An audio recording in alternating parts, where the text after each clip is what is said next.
I work with horses, and I've spent a lot of time working with a lot of challenging horses, and it's a very physical, demanding job, and my body was starting to break down. And I was doing this work trying to explain people like what it is and what it does and how it heals you, because I knew I couldn't be a horse trainer for the rest of my life, because my arms were starting to hurt and my back was starting to hurt and I couldn't stand up for as long anymore and my knees were starting to hurt. And I was like, I have to do something different. But that's why I resonated with this work, because it was different, but I was getting tired. And when COVID hit and people couldn't come to see me, I pivoted and I threw everything online just like the rest of the world, and it worked for a while. And I was like, yeah, this is awesome. And then my assistant left and I was left by myself, and if you can't just by looking at me tell I'm a little bit of an extrovert, and being isolated and being alone, I really spiraled back and down into some darkness. And I did feel like I had a very difficult childhood. You know, I feel like I had a really tough father, and, you know, I had 2 older brothers, and, you know, I come from a family of, you know, work hard work. Oh, it's all you need, just the family of shoulds, you know. Go through life, do what you should, get a degree, get a job, get a pension, if those don't even exist anymore. And I was really, really miserable. And I thought, you know what, if I can just follow my dream, I'll be okay. And when my dream started, I started questioning my dream, I really started to fall apart. I hadn't talked to my father in 8 years. I felt very isolated from him, lost my brother to a drug overdose, don't have a lot of family. And when you feel like you're that alone, you know, bad things happen. And I think that can resonate with a lot of people these days. Like, bad things are happening because we're so isolated and we don't have that connectivity to anything. And so I relapsed into drinking again, and I've started going down into a dark place. And in 2014, I about died from it. I was cutting, I was binge drinking, I was having night terrors. I didn't know what a panic attack was until I experienced it.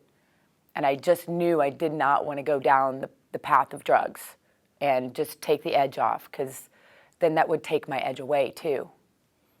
So I managed to pull out of that, and then now when I started feeling that despair and that desperation and that isolation again, I was terrified. I was really terrified that was going to start happening to me again. And so I knew that something had to give, and coming here was kind of my hope. And it took a lot. It took a lot for me to get here. And so when I did, I just said, I'm just going to show up. I'm just going to show up, and I'm going to just, whatever is here, it's got to be good. And Dr. Joe asks the question, he's like, if it's this good, why would you stop? And on the second day of this event, I said, I have an answer. I have an answer as to why I would stop. Because one of the meditations that we did took me to a place where I felt like a snow globe, like somebody had shook me up, and like everything was all like feeling like really chaotic inside, and I kind of felt sick to my stomach and like nauseous, like I don't know what's going to happen here. Man, I didn't know that this is what was going to happen. I thought we were just going to like relax and release. That was not what was happening at all. But I said, I'm going to stay with this. I'm going to trust this. And I was compelled and listening and like scribbling notes and sleeping like a rock. And 2 days ago, we did a walking meditation that really, really changed things for me. And we were walking around the lake, and I was tired. It was at the end of the day. It's like, wait a minute, all this stuff, I thought we'd meditate in the morning, listen and take good notes, have a nice lunch. But at the end of the day, he's like, all right, I'm like, another one? I was done. And we went out there, and I said, you know what, I'll walk, but then I'll do the last part of the walking meditation back to the room. Like, I'll cheat and kind of walk back to the room, and then I'll be Like hit two birds with one stone, right? And on my way around the last loop, I was going to turn left to go back to the hotel, or I was going to turn right and stay out and complete the meditation, like the right way. And I asked myself, I said, what am I here for? Am I here to go to the hotel, or am I here to change my life? Where's my future going? Where's my future going to take me? Is it going to take me back, or is it going to take me forward? And so I turned right. And I committed, and I stayed with it. And I went around the lake, and I stopped and closed my eyes at the last part of the meditation. And something happened that I just can't explain. I stood there with my arms out. And this 4-year-old little girl came up to me and took my hand. And it was me. And I looked down at her, and she looked up at me in her little blonde pigtails. And she said, am I going to be okay? And I looked down at her and I said, yeah, honey, you're going to be just fine. And I sat down in the grass, and I brought her into me. And I just cuddled her and held her. And I said, Jenny, you're going to be just fine. And she whipped her head around at me in a little sassy voice. She said, don't call me that. Don't call me Jenny. And I laughed, and I said, okay. What would you like to call me? What would you like me to call you? She said, I want you to call me Poozy, like my daddy does. And I haven't spoken to my father in 8 years since my brother's death. And it didn't matter to me, but I connected with him in that moment. And I fell in love with him again. And I rewrote my past. And I thought of all the beautiful things that he had done raising me as a child, helping me with my science fair project and everything else that went along the way. And I took each year of my life and loved that version of myself and told her she's going to be okay. It got tough when I got to be about 17, 18, and little 4-year-old Poozy, who could do no wrong, was now expected to get good grades and get into a good school. But I loved on her too and told her it was going to be okay. And I saw each version of myself up until today and created a better version of who I fell in love with in that moment. And as I sat there, and just these tears of joy and love and self-love came pouring down my face, something else happened. My future self came to me and looked at me and said, hey, by the way, you're going to be okay too. Your struggle is over. You can be at peace with yourself. And I sat there in that moment, and I just felt so much love. And not that selfish kind of ego love, but just pure, open-hearted, blissful love. The kind that I felt and feel for my horses, and the kind I feel for the people that engage with them, that show up with me. The kind I've never felt for myself at that level in my life ever. In 46 years. And I knew that it was eternal and that there's always more love.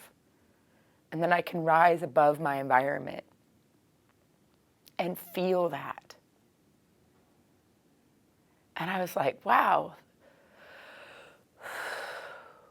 that's incredible. And if I get nothing out of this experience but that, I've won. And when I stood up,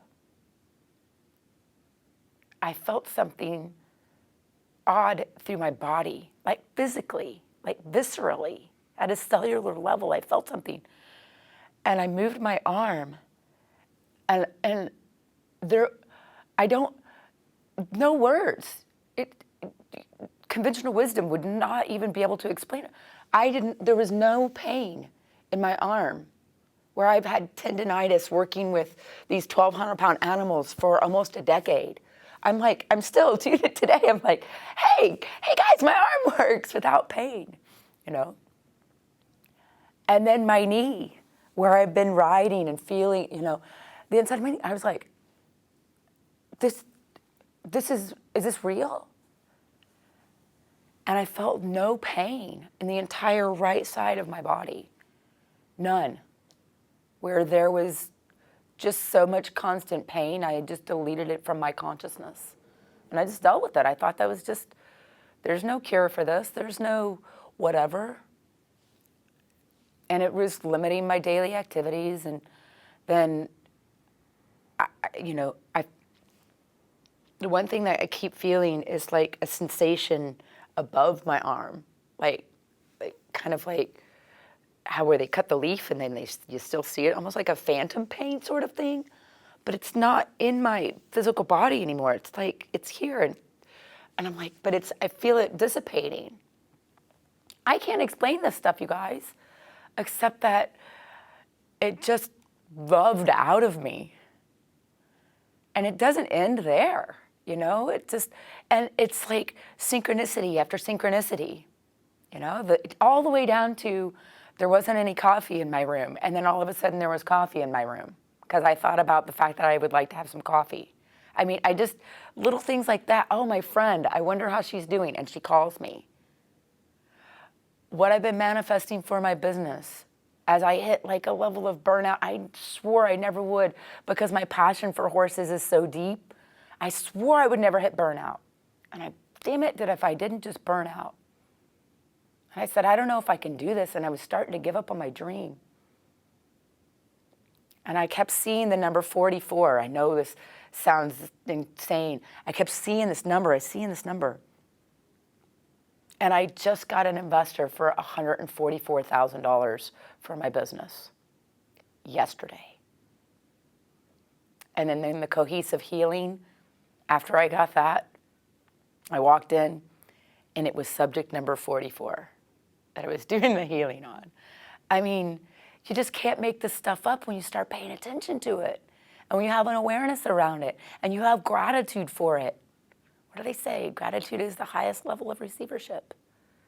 And I was starting to experience it in real life over and over and over. No pain, more gain. That should be what's on the t-shirt. Not no pain, no gain. No pain, more gain. And so now if Dr. Joe asks me, why would I stop this work? I would say, ain't nothing gonna stop me. And this isn't the end. This is just the beginning. And I can only imagine what the unknown is gonna bring to me as I step into my future self with gratitude and love.